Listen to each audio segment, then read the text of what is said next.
منا صلاة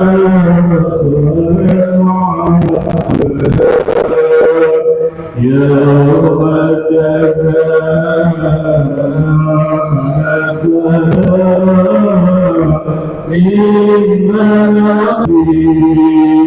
منا العظيم أنت العظيم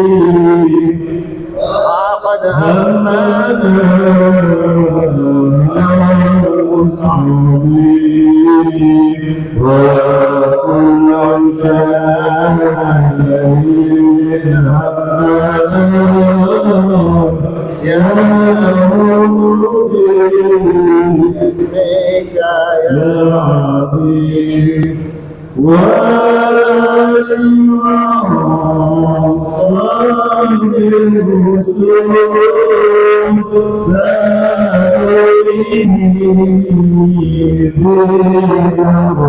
بالرسول لا سيما يا رب باسمك يا عظيم اللهم صل وسلم وبارك عليه وعلى آله. الفاتح إلى روح سيدنا وحبيبنا شفيعنا رسول الله محمد عبد الله وعلى آله وأصحابه وأزواجه وذرياته وأهل بيته أجمعين، خصوصا إلى روح سيدنا أحمد بن عيسى المهاجر الفقيه المقدم محمد بن علي وعلي وصوله وفروعهم، وإلى حضرة النبي. الفاتحة. أعوذ بالله من الشيطان الرجيم. بسم الله الرحمن الرحيم. الحمد لله رب العالمين الرحمن الرحيم مالك يوم الدين إياك نعبد وإياك نستعين اهدنا الصراط المستقيم صراط الذين أنعمت عليهم غير المغضوب عليهم ولا الضالين آمين. Assalamualaikum warahmatullahi wabarakatuh. Innal hamdalillah nahmaduhu hamdan yaliqu bi jalalihi wa nastahdihi hidayata man aqarra bi 'azamatihi wa jalalihi. Thumma nusalli wa nusallim ala sayyidina Muhammadin wa alihi. Amma ba'du. Subhanak la ilma lana illa ma 'allamtana innaka antal alimul hakim. Rabbi israh li sadri wa yassir li amri wahlul 'uqdatam min lisani yafqahu qawli وزادت لساني وهدي قلبي بحق سيدنا محمد صلى الله عليه وآله وبارك وسلم. يا من هو في علوه كائن، يا من هو في فعل حميد، يا من هو في مجده متين. اللهم أكرمنا بنور الفهم وأخرجنا من ظلمات الوهم وارزقنا فهم النبي وحفظ المرسلين وإلهام ملائكة المقربين. ربنا زدنا علما وفهما وعقلا يا أكرم الأكرمين بحق سيدنا محمد خاتم الأنبياء والمرسلين يا رحمن الرحيم. وصلى الله على سيدنا محمد وعلى آله وصحبه وبارك وسلم والحمد لله رب العالمين. Alhamdulillah, puji syukur kehadirat Allah, salawat salam senantiasa tercurahkan kepada junjungan mulia Nabi tercinta Nabi Muhammad sallallahu alaihi wa alihi wasallam beserta seluruh keluarga beliau, sahabat beliau dan umat beliau yang senantiasa melaksanakan ajaran beliau hingga akhir masa nanti. Yang kami muliakan, kami hormati seluruh imam Masjid Al-Muhajirin, Al-Habib Alwi, Al-Bar, Wal-Ustadz Irsyad, Ustadz Abdul Rahman, Wal-Habib Alwi Al-Bar, Wal-Habib Taufiq As-Segaf, dan seluruh hadirin hadirat yang insya Allah dirahmati Allah Subhanahu wa Ta'ala. Saya diminta membahas terkait masalah yang saat ini sedang terjadi, yaitu konflik perang antara Iran dan Israel. Bahwa Zionis ini terorganisir secara internasional terstruktur sehingga rencana ini bukan rencana baru tapi sudah sejak lama. Bahkan dari bahasa yang saat ini kita kenal dengan Timur Tengah, itu adalah bahasa yang ada kandungan politis. Timur Tengah itu pertama kali dipopulerkan oleh seorang ahli strategi perang angkatan laut Amerika, istilah Timur Tengah, pada tahun 1902 Masehi. Bahkan sebelumnya abad 19, istilah Timur Tengah atau dikenal dengan Middle East atau Asy-Syarqul Awsat dalam bahasa Arab, itu pertama kali diperkenalkan oleh kerajaan Inggris yang dahulu disebut dengan Jazirah Arab. Jazirah Arab. Ada unsur politik di situ sebab nanti berdiri negara di Jazirah Arab yang kita kenal saat ini Israel, mereka bukan orang Arab, sehingga ketika menyebut Timur Tengah otomatis mereka juga dianggap satu negara yang sah. Tapi ketika menyebutkan Jazirah Arab, berarti ada satu negara di tengah-tengah Jazirah Arab yang bukan berasal dari Arab, maka dirubah dengan Timur Tengah. Itu dari Inggris dan Amerika. Nah, istilah Zionis sendiri dalam bahasa Arab disebut dengan Suhyuniyah. Suhyuniyah itu artinya Zionisme. Kalau Suhyuni, Zionis. Nah, kita mengerti kalau ada tambahan ma di belakang itu artinya satu ideologi. Jadi Zionisme itu suatu pemikiran, satu ideologi, dan tidak harus hanya kepada Israel saja, tapi siapapun yang mendukung pemikiran Zionisme juga disebut Zionis. Apa itu Zionisme? Itu bahasa yang mudah dipahami, mengambil tanah negara lain untuk dibangun negara. Jadi mencuri tanah. Ada satu negara yang sah, yang resmi, datang sekelompok orang merampas tanah negara tersebut, bahkan rumahnya dihancurkan, kemudian didirikan negara di dalam negara tersebut. Itu namanya Zionisme.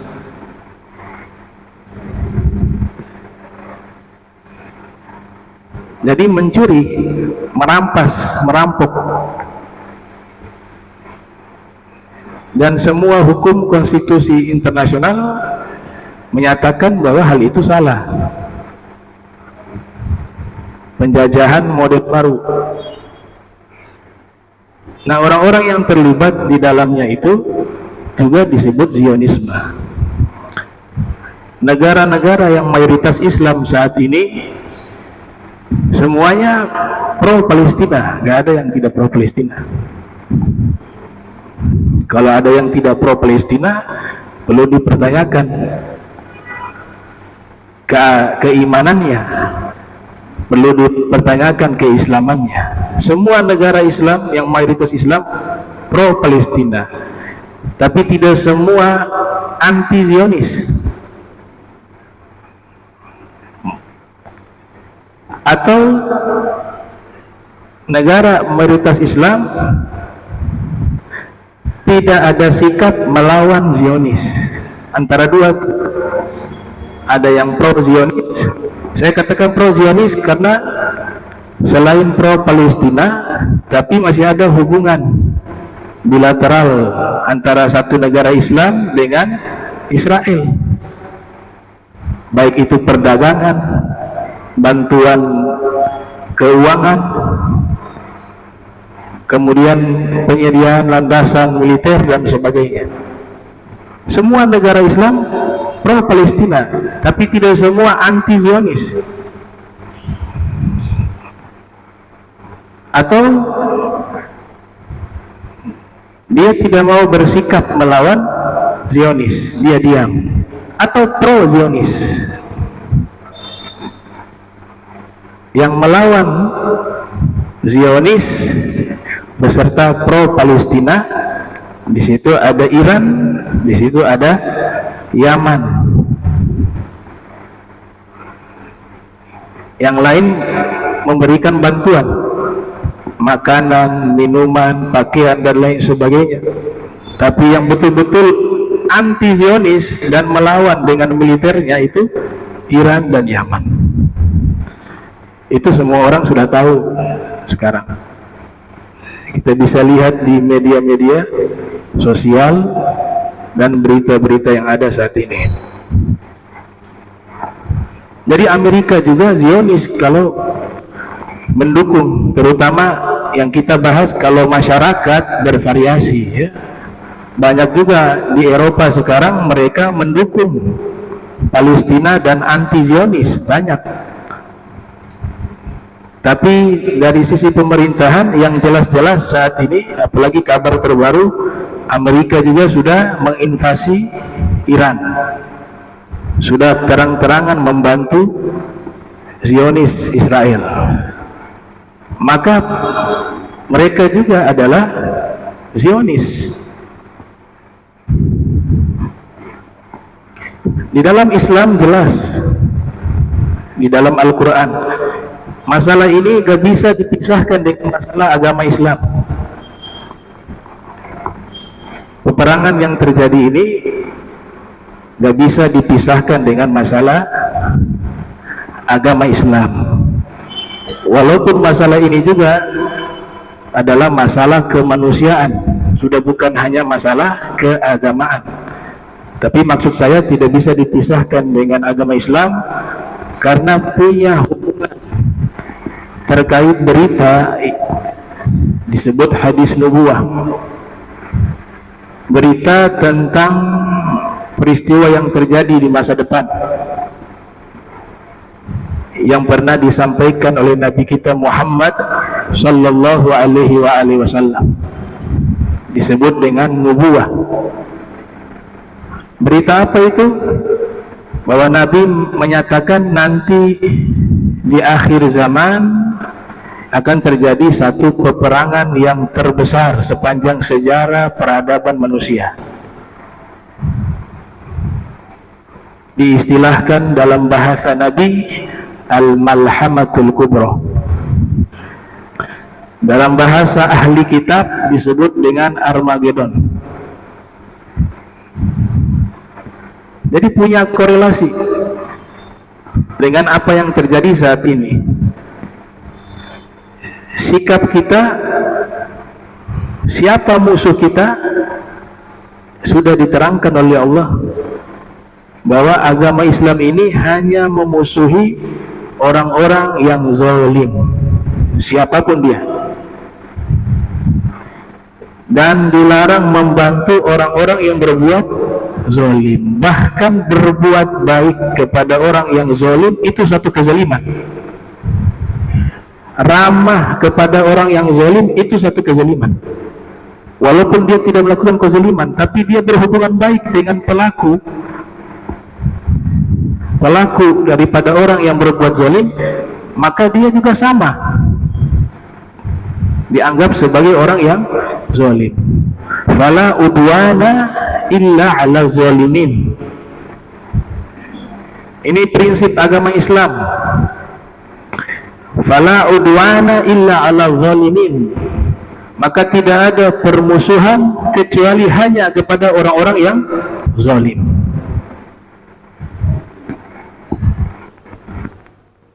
Nah, kaitannya dengan peperangan yang terjadi saat ini bisa jadi pintu masuk ke peristiwa yang besar yang sudah disampaikan oleh Nabi Muhammad sallallahu alaihi wasallam dan peristiwa ini belum terjadi. Tadi yang kami sebutkan al-malhamatul kubra, ini riwayat sangat banyak di dalam hadis. Diriwayatkan oleh Abu Daud, diriwayatkan oleh Imam Ahmad bin Hanbal, diriwayatkan oleh Imam Tirmidzi dan Imam Muslim, dan ulama-ulama hadis lainnya meriwayatkan terkait hadis tersebut yang disebut dengan al-malhamatul kubra, adalah perang apokaliptik yang akan terjadi di akhir zaman menurut eskatologi Islam, yang sudah dinubuatkan oleh Nabi Muhammad SAW. Satu pertempuran yang sangat besar yang belum pernah terjadi dalam sejarah peradaban manusia. Kalau jurnal yang pernah kami baca, situ ada nukil beberapa riwayat dari Al-Hafiz Ibn Hajar Al-Asqalani dan juga Imam Zahabi. Mereka menyebut bahwa perang tersebut menandai munculnya Imam Mahdi dan diistilahkan dengan Perang Dunia Ketiga. Perang dunia kan sudah terjadi, yang ke-1, yang kedua. Nah, yang ketiga ini mereka sebut dengan al-malhamatul kubra. Jurnal tersebut berisikan riwayat dari para ulama, dari para ahli hadis, dan hadisnya sangat banyak tadi disebutkan. Ada riwayat Imam Ahmad, Abu Daud, riwayat Ibn Majah dan Ibn Hajar terkait al-malhamatul kubra. Maka sikap kita selaku kaum muslimin saat ini berada di fase tersebut, terutama para dai, untuk menyerukan persatuan,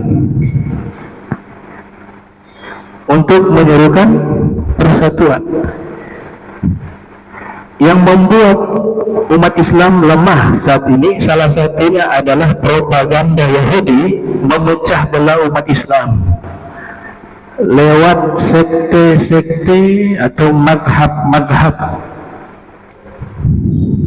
Itu propaganda dari Yahudi, karena Yahudi paham betul bahwa jika umat Islam bersatu maka tidak akan mungkin bisa menang Yahudi berserta Amerika dan sekutunya. Berapa banyak negara-negara Islam saat ini?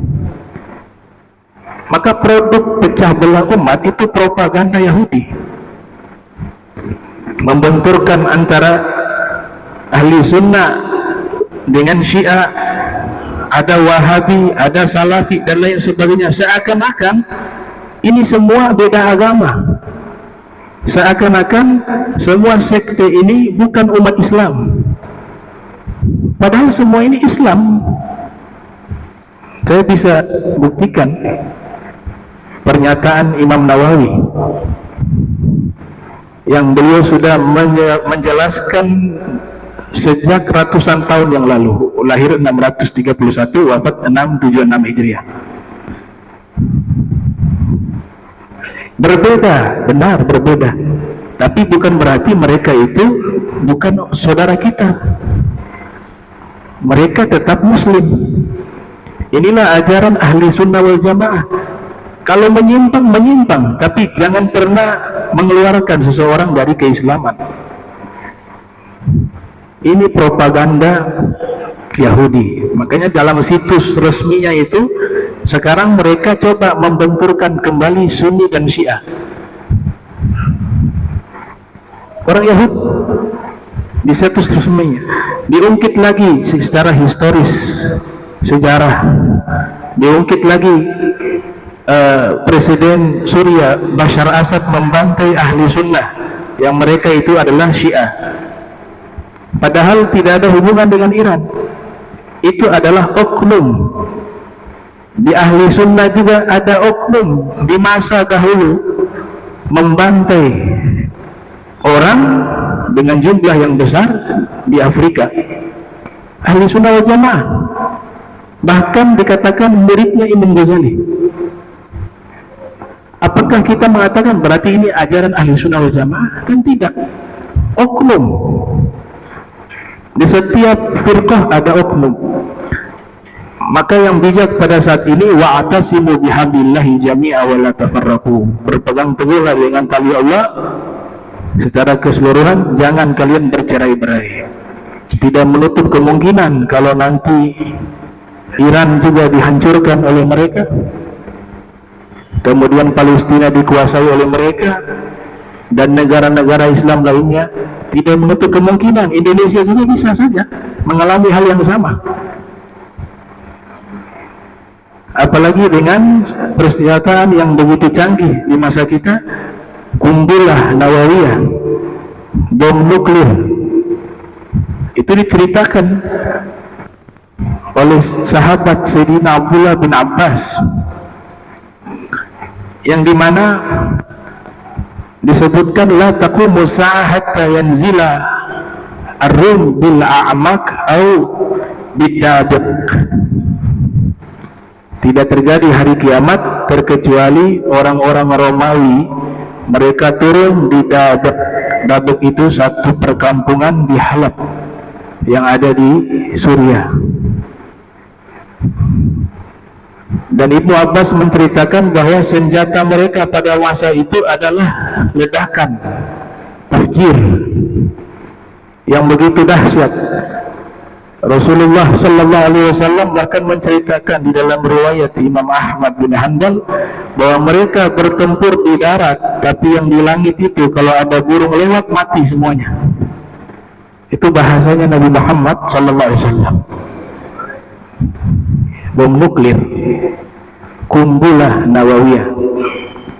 Nabi ceritakan secara rinci peristiwa tersebut, bahwa tidak akan terjadi hari kiamat terkecuali orang-orang Romawi berada di daerah Wabik.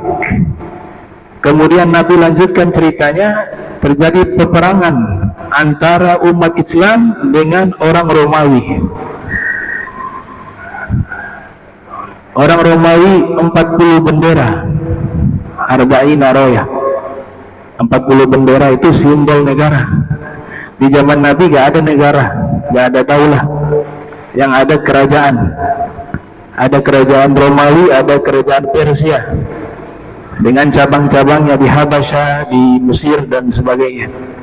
Tapi di zaman kita bendera itu adalah simbol satu negara. Setiap negara memiliki bendera. Nabi sudah mengatakan bahwa di akhir zaman peperangan besar ini terjadi, 40 bendera, 40 negara melawan kaum muslimin yang nanti dipimpin oleh Imam Mahdi. Wa min waraihim, dan ada juga pendukung di belakang mereka. Berarti ada tiga kubu ya, Romawi, kaum muslimin, dan ada yang mendukung di belakang mereka. Ini nggak tahu yang mendukung di belakang mereka ini siapa. Min waraihim. Dan peperangan itu terjadi begitu dahsyat, sampai-sampai kaum muslimin itu mengalami kekalahan sebanyak 3 kali. Ini peperangan yang terjadi di masa depan, perang besar. Pertempuran pertama kaum muslimin kalah, kedua kalah, ketiga kalah, dan berikutnya dimenangkan oleh kaum muslimin. Dan Nabi mengatakan kemenangan kaum muslimin itu akhirnya bisa membebaskan Konstantinopel. Konstantinopel itu Istanbul, Turki. Ini tidak berbicara zamannya Imam Sultan Muhammad Al-Fatih ya. Ini Nabi sedang berbicara tentang peperangan yang terjadi di masa depan dan belum terjadi. Kenapa saya nyatakan peperangan ini terjadi di masa depan? Karena lanjutannya Nabi mengatakan ketika kaum muslimin berhasil menang dan menguasai Konstantinopel, di saat itu syaitan memberikan pengumuman, berteriak, soha yasihu soyhan. Dia mengatakan bahwa Al-Masih yakhruju. Al-Masih yakhruju. Al-Masih telah keluar. Yang dimaksud Dajjal. Dajjal telah keluar. Maka kaum muslimin saat itu yang sedang mendapatkan ghanimah, ya, harta rampasan perang yang berlimpah, hanya mereka kembali lagi ke Syam. Jadi pusatnya itu di Syam. Syam itu Palestina juga masuk, Suriah, Lebanon, Jordania, dan yang di sekitar itu disebut Syam. Tapi Nabi menjelaskan secara eksplisit bahwa mereka kembalinya ke Suriah karena ada Masjid Menara Putih yang ada di Damaskus. Disitulah mereka kembali. Kemudian turunlah Nabi Isa alaihissalam pada waktu itu, dan benar Dajjal telah keluar pada waktu itu. Maka Dajjal dengan pasukannya datang. Ini sesuai riwayat, ya, tapi saya ceritakan secara hikayat. Mereka akhirnya datang sampai ke Damaskus, yaitu Dajjal dengan pasukan-pasukannya. Nabi sudah sebut juga pasukan Dajjal itu, Nabi sebut adalah sab'una alfa min Yahudi Asfahan. Yatba'ud Dajjal sab'una alfa min Yahudi Asfahan, atau kama qala Nabi sallallahu alaihi wasallam. Yang menjadi pasukannya Dajjal, pengikutnya Dajjal adalah 70.000 orang Yahudi Asfahan. Jadi Yahudi yang ada di Israel bukan orang asli Palestina, bukan orang asli Bani Israel, mereka orang luar semuanya. Orang luar, bukan dari Bani Israel. Maka Nabi katakan yang mengikuti Dajjal 70.000 orang Yahudi Asfahan, ikut dengan Dajjal. Kata Dajjal juga ini para ulama berbeda pendapat. Ada yang mengatakan bahwa Dajjal itu satu makhluk. Ada yang mengatakan Dajjal itu adalah satu kelompok manusia yang melakukan kerusakan di muka bumi. Makanya dalam beberapa hadis Nabi sebut dengan bentuk jamak, Dajjal. Dajjal itu artinya Dajjal. Berarti bukan satu, banyak. Tuh. Nabi sebutkan orang-orang yang mengaku sebagai Nabi setelah aku. Nabi berikan julukan Dajjal. Mereka adalah Dajjal. Di dalam riwayat yang lain Nabi sebutkan dengan bentuk tunggal, Dajjal. Ma baina khalqi Adam ila qiyamis sa'ah amrun akbar minad Dajjal, atau kama qala Nabi sallallahu alaihi wasallam. Tidak ada di antara penciptaan Nabi Adam sampai nanti terjadinya hari kiamat satu perkara yang lebih besar melebihi Dajjal. Hadis Rasul sallallahu alaihi wasallam.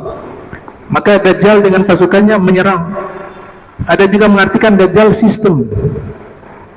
Ada yang mengatakan Dajjal adalah negara, satu negara, ya.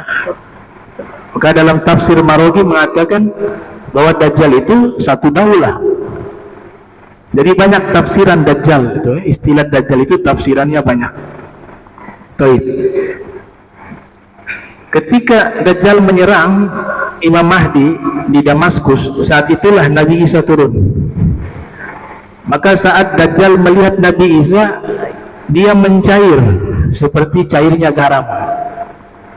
Takut ketika melihat Nabi Isa alaihissalam, karena Dajjal mengerti dan faham betul bahwa yang membunuhnya itu adalah Nabi Isa alaihissalam. Menghilang dia lari sampai ke Babulut di wilayah Palestina. Maka Nabi Isa pun mengejar dan membunuh Dajjal di tempat tersebut.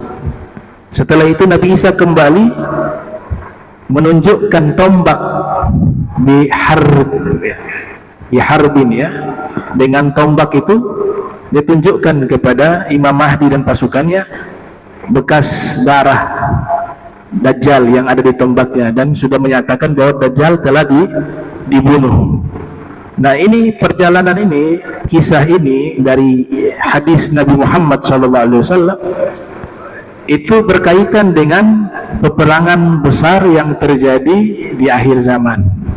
Jadi Dajjal itu keluar, Imam Mahdi itu ada, dan turunnya Nabi Isa setelah adanya perang dunia ketiga. Ya, ini hanya prediksi dari para ulama yang tertulis di jurnal tersebut.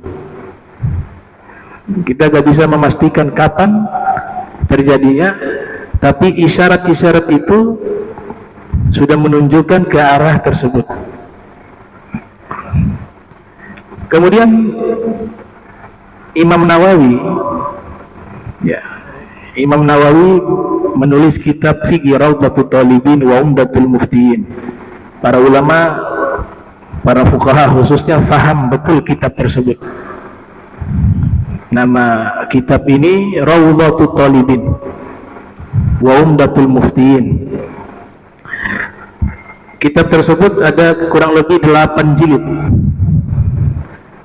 Imam Nawawi lahir 631 Hijriah, wafat 676 Hijriah.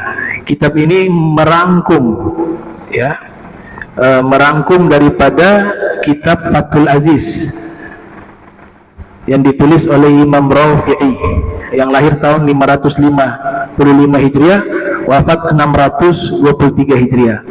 Dan kitab Syarhul Wajiz ini adalah kitab yang menjelaskan kitab Imam Ghazali, yaitu Al-Wajiz, yang Imam Ghazali Hujjatul Islam dilahirkan tahun 450 Hijriah, wafat 505 Hijriah. Apa kata Imam Nawawi di sini? Ini pernyataan beliau nih sudah ratusan tahun yang lalu, tapi sesuai dengan realita yang terjadi saat ini. Kata beliau begini, wa man ta'awana ma'al kuffari diddal muslimin. Dan siapa yang bekerja sama dan membantu orang-orang kafir memerangi orang-orang Islam, diddal muslimin. Wa man ta'awana ma'al kuffari diddal muslimin, ya. Barang siapa yang kerjasama dan membantu orang-orang kafir melawan kaum muslimin. Kata membantu di sini tidak harus mereka ikut perang, ya. Menyediakan tempat itu membantu,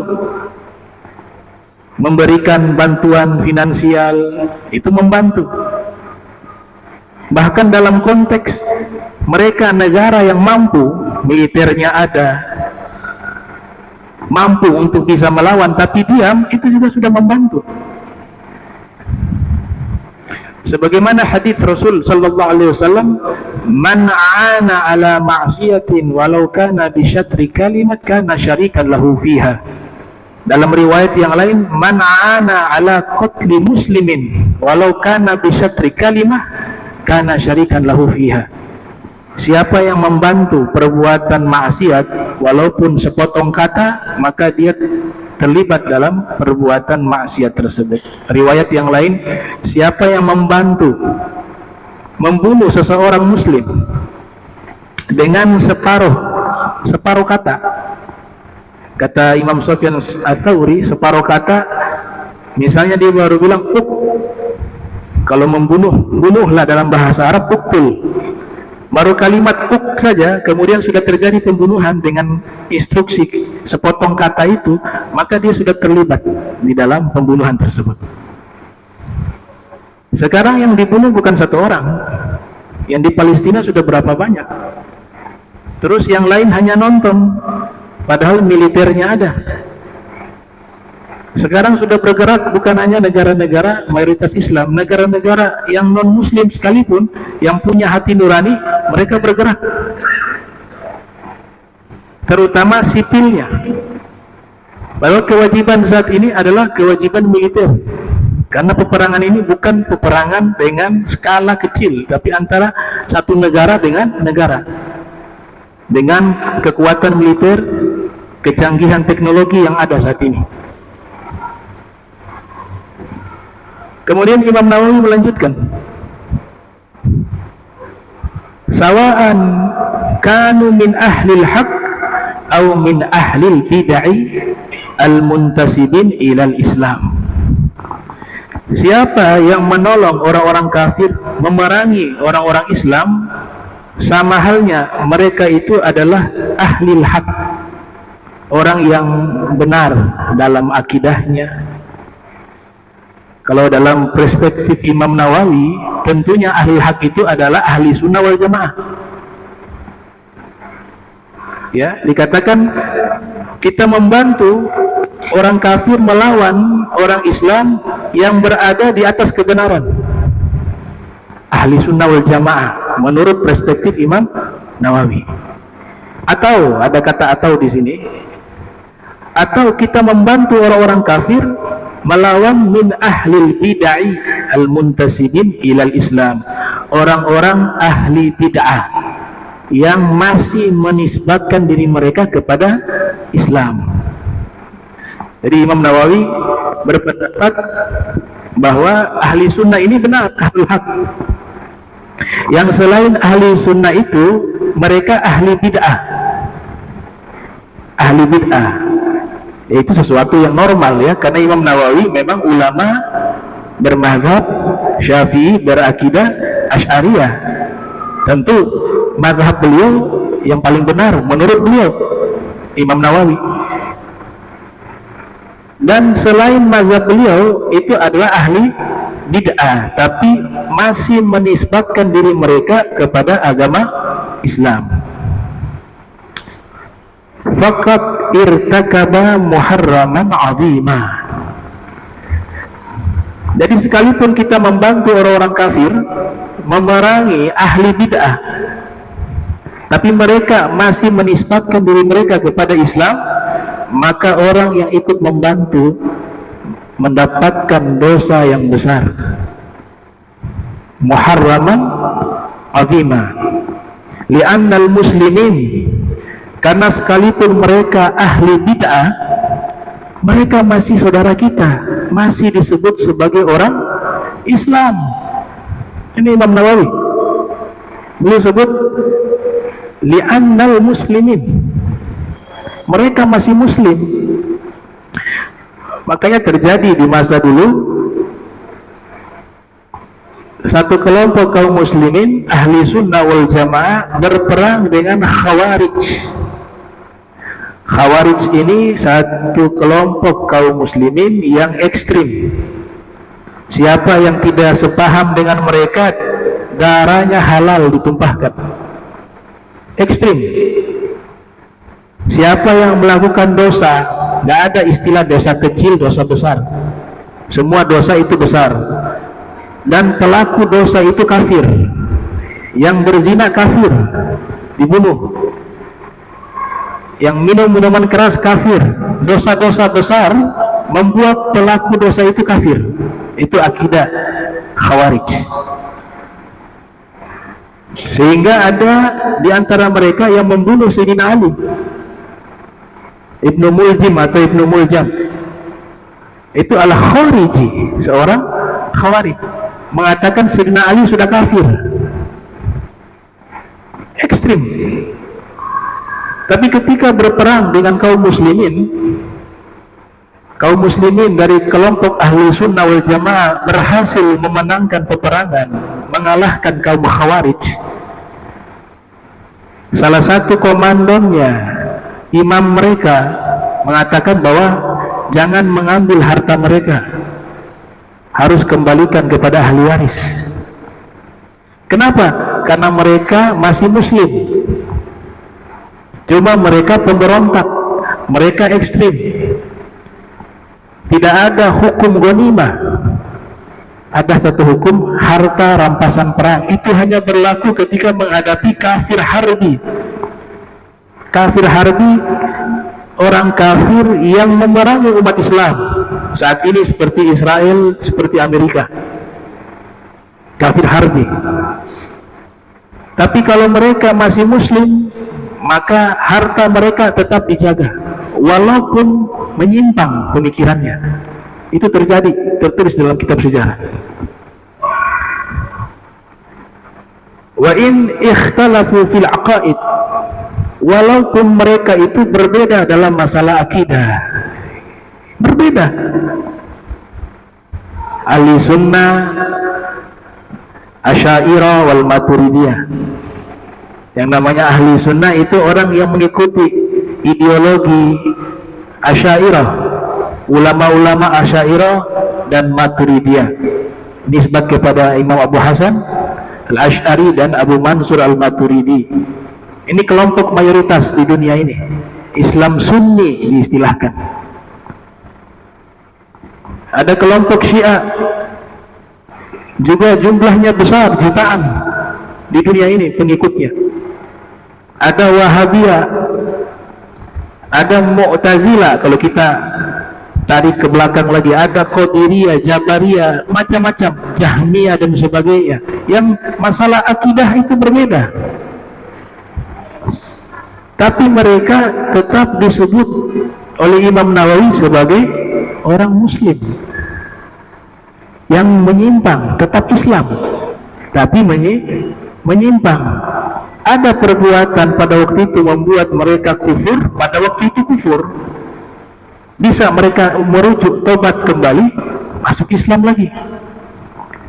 Maka beliau mengatakan, fa inna dima'ahum wa a'radahum muhtarama, sesungguhnya darah-darah mereka, kehormatan mereka tetap mulia, walaupun mereka menyimpang. Ini yang harus diserukan saat ini, bahwa umat Islam dari berbagai sekte harus bersatu.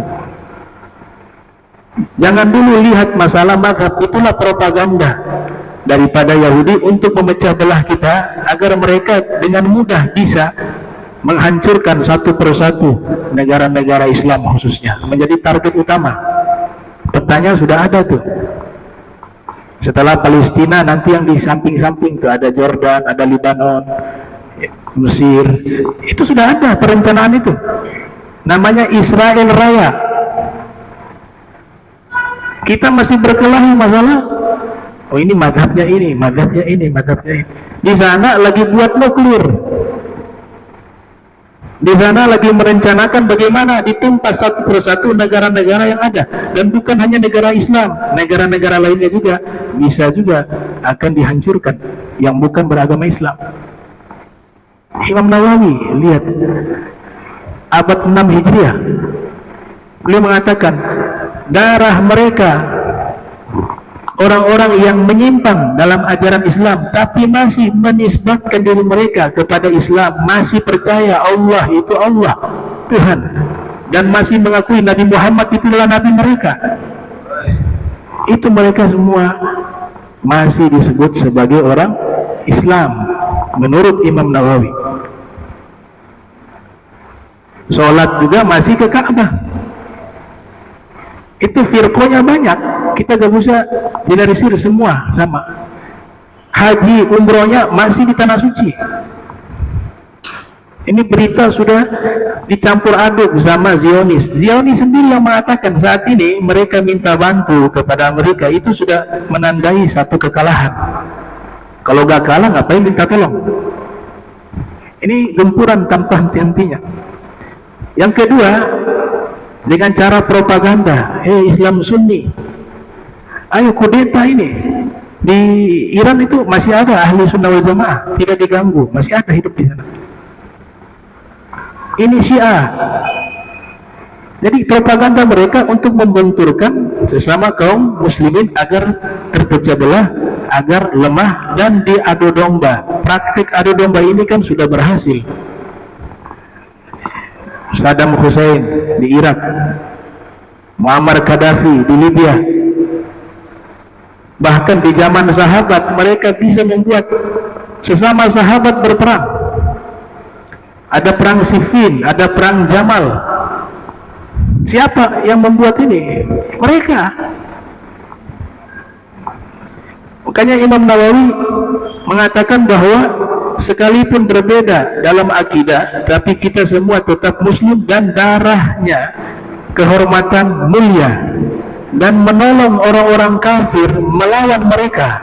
Kata beliau, wa ta'awun, ya, at-ta'awun itu tolong menolong, ma'al kufar, bersama orang-orang kafir, melawan mereka. Mereka di sini siapa? Orang-orang yang menyimpang dalam Islam, bukan ahlul haq tapi ahlul bid'ah. Ahli bid'ah yunaqid wilayah al-mu'min, hal itu membatalkan loyalitas seorang mukmin untuk membantu mukmin yang lainnya. Kita harus loyal kepada orang yang Islam walaupun berbeda akidah, daripada kita loyal kepada orang Zionis.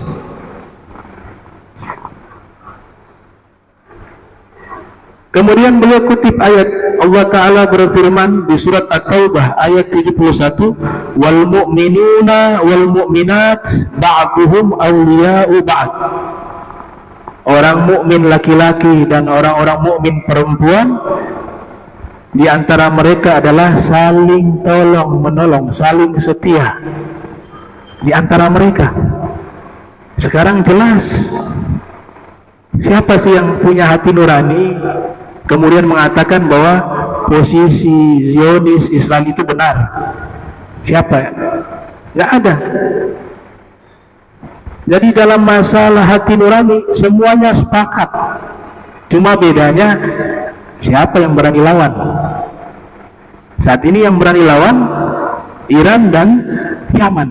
Harusnya ini sebagai pemicu, pembangkit semangat untuk negara-negara Islam lainnya ikut bergerak. Saudi Arabia sekarang sudah mendukung, ada beberapa negara lain mendukung. Ya, kita minta juga dukungannya harus sama sebagaimana Amerika mendukung Israel. Bukan hanya ucap tapi tindakan. Amerika dengan tindakan mengirimkan bantuan dan militernya diturunkan saat ini.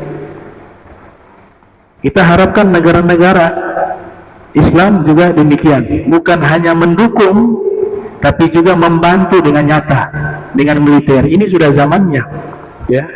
Nah, ini nasihat terakhir. Kita agak perlu takut mau perang dunia ketiga, keempat, kepenting gitu. Karena toh tetap kita akan meninggal, mau dengan cara dibom ataupun tanpa dibom, suatu saat tetap meninggal. Yang paling penting meninggalnya dalam keadaan apa? Hidup kita ini, umur yang Allah berikan saat ini kita gunakan untuk apa? Kalau kita gunakan untuk taat kepada Allah Ta'ala, gak usah takut. Insya Allah meninggal dalam keadaan apapun baik, disebut husnul khotimah. Tapi yang tidak taat, ayo kembali, ini sudah zaman mau perang nih. Ini perangnya ini bukan petasan, nuklir. Ya, dampaknya bisa ke seluruh dunia, tidak main-main.